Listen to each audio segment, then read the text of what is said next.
তন্ময়ের এবং মিতার আত্মীয় স্বজন, গ্রামবাসী এবং এই প্যান্ডেলের বাইরে অনেক অতিথিবৃন্দ রয়েছেন। আমি তাদের উদ্দেশ্যে বলতে চাই, প্রিয় বন্ধুগণ, আমরা এই বর তন্ময় মানখান ও কন্যা মিতা মাঝি শুভ বিবাহ সম্পাদনার্থে ও তাহাদের বিবাহকালীন প্রতিজ্ঞার সাক্ষী হইবার জন্য এবং তাহাদিগকে আমাদের পরম দয়াময় ঈশ্বরের হাতে সমর্পণ করিতে এই স্থানে একত্রিত হইয়াছি।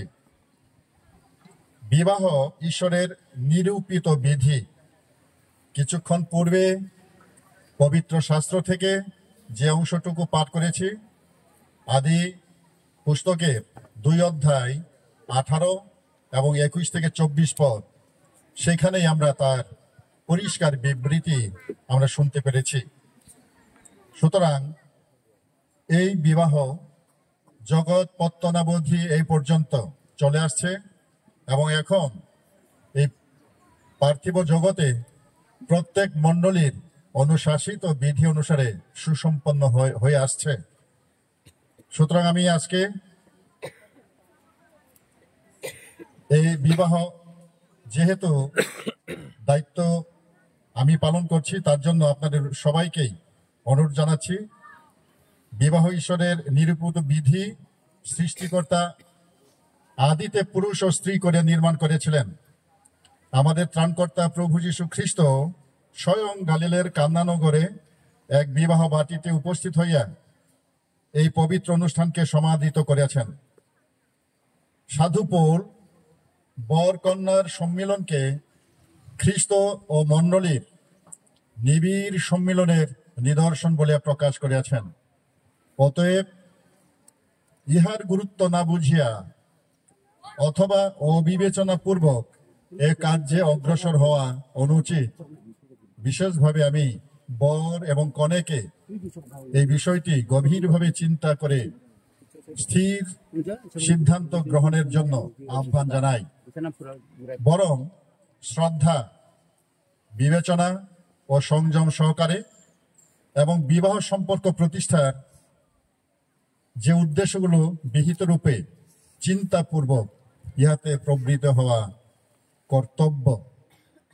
সুতরাং এই পৃথিবীতে জাতি, গোষ্ঠী, ধর্ম নির্বিশেষে প্রত্যেক জাতি, গোষ্ঠী, ধর্মেরই একটা বিধিবিধান রয়েছে, উদ্দেশ্য রয়েছে। আমাদের খ্রিস্টীয় মণ্ডলীরও পবিত্র শাস্ত্রের ভিত্তিতে নিম্নরূপ কিছু বিধিবিধান, উদ্দেশ্যগুলো রয়েছে, যা আমি একেবারে সংক্ষেপে তুলে ধরছি।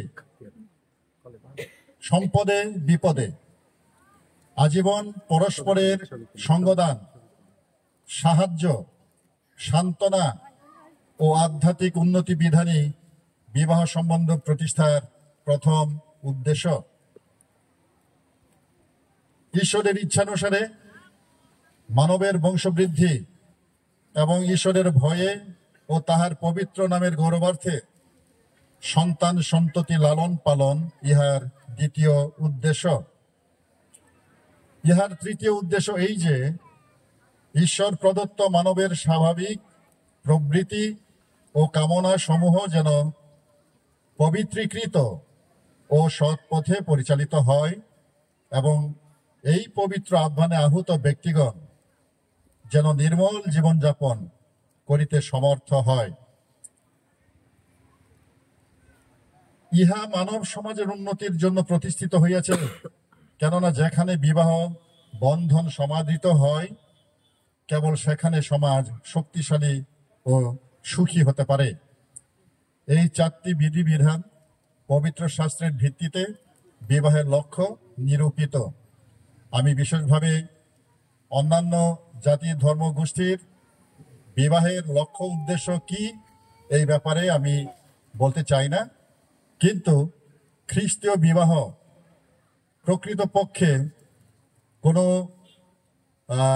কন্ট্রাক্ট ম্যারেজ নয় বা কোনো পিরিয়ড নিয়ম মেনে বা পিরিয়ডের জন্য একটা চুক্তি নয়, কিন্তু আজীবন আমৃত্যু একে অপরকে স্বামী এবং স্ত্রী হিসেবে তারা যেন জীবনযাপন করতে পারে এবং এই 4টি লক্ষ্য এবং উদ্দেশ্যে ঈশ্বরের গৌরব প্রশংসা করতে করতে তারা যেন আজীবন এই বৈবাহিক জীবনের ঈশ্বরের প্রত্যাদিষ্ট লক্ষ্য উদ্দেশ্যকে পূর্ণ করতে পারে, এটাই আমি আজকে তন্ময় এবং মিতার উদ্দেশ্যে আমি অনুরোধ রাখছি। এখানে বলা উচিত হবে এই কারণে